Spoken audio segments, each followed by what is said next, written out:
এবার প্রশ্ন হলো, পৃথিবীতে মানুষের ক্ষতি করে এমন কিছু প্রাণী আছে যেমন সাপ, ইঁদুর, শিয়াল আর অনেক বিষাক্ত প্রাণী আছে, এগুলো কেন আল্লাহ তাআলা সৃষ্টি করেছেন? ভাইরা আমার, আল্লাহ কেন সৃষ্টি করেছেন এটা জানতে চাচ্ছেন? আল্লাহর একটা সৃষ্টি, এটা জানতে চাইছে কে?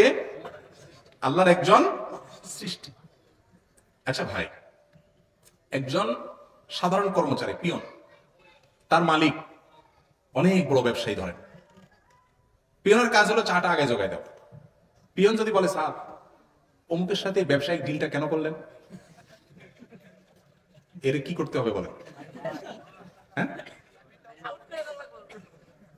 এরে ঘুরাই দিয়া বাইর করে দেওয়ার কথা না? সে যদি কথায় কথা জিজ্ঞাসা করে, স্যার আজকে আপনি ওই জায়গাটা কেন গেলেন, স্যার আপনি এই ব্যবসা করেন একবার ধরা খেলেন, আবার এটা কেন করলেন, এরকম যদি প্রশ্ন করে, প্রশ্নই ভুল, এর প্রশ্ন করার রাইটই নেই।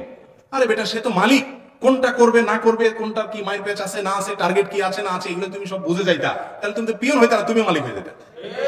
তুমি পিয়ন হইয়া মালিকের কাজের রহস্য, মালিকের কাজ কোনটার কি মাইল প্যাচ আছে, কোনটার কি হেকমত আছে, কোনটার কি ভালো মন্দ দিক আছে না আছে, তার দৃষ্টি কত গভীরে আছে না আছে, এগুলো সবগুলো তুমি যদি বুঝে যাও, তাহলে তোমার আর মালিকের মধ্যে পার্থক্য কি থাকবে?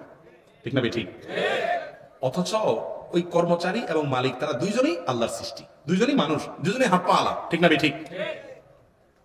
তার এই প্রশ্ন যদি মালিকের কাছে করাটা অযৌক্তিক হয়, আপনি একটা ক্ষুদ্র সৃষ্টি, মহান আল্লাহ তাআলা, মহান রব্বুল আলামিন, মহান সৃষ্টিকর্তা, তিনি কোনটা কেন সৃষ্টি করছেন এটা যদি আপনি প্রশ্ন রাখেন, তাহলে আপনার এই প্রশ্ন রাখার কোনো রাইট থাকে?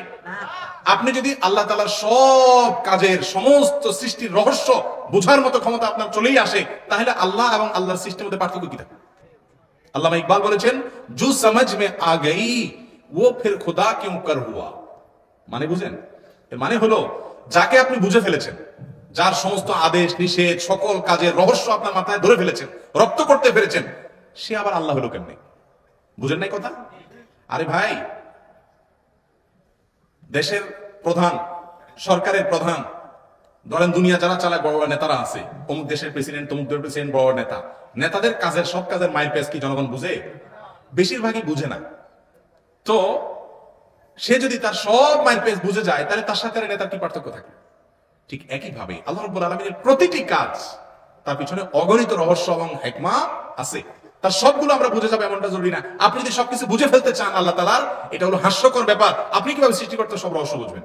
এবার আসি একেবারে সলিড উত্তরে, যে সাপ, ইঁদুর, শিয়াল, যত প্রাণী আছে, আল্লাহ তাআলা সমস্ত প্রাণী সৃষ্টি করেছেন। আমরা দেখি এগুলো আমাদের উপদ্রব করে, ক্ষতি করে, কষ্ট দেয়, কিন্তু এগুলার অনেক উপকারী দিক আছে। এই যে আমের মধ্যে পোকা, সবজির মধ্যে পোকা, আমরা সারা জীবন জানে আসছি যে এই পোকার লাভ কি, কিন্তু এখন আমরা জানতেছি না এই পোকার কি আছে, উপকারিতা।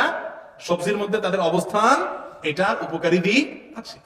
এবং আজকাল বিজ্ঞান এমন অনেক জিনিসকে স্বীকার করতেছে যেগুলো আগে আমরা জানতাম না। ঠিক না ঠিক?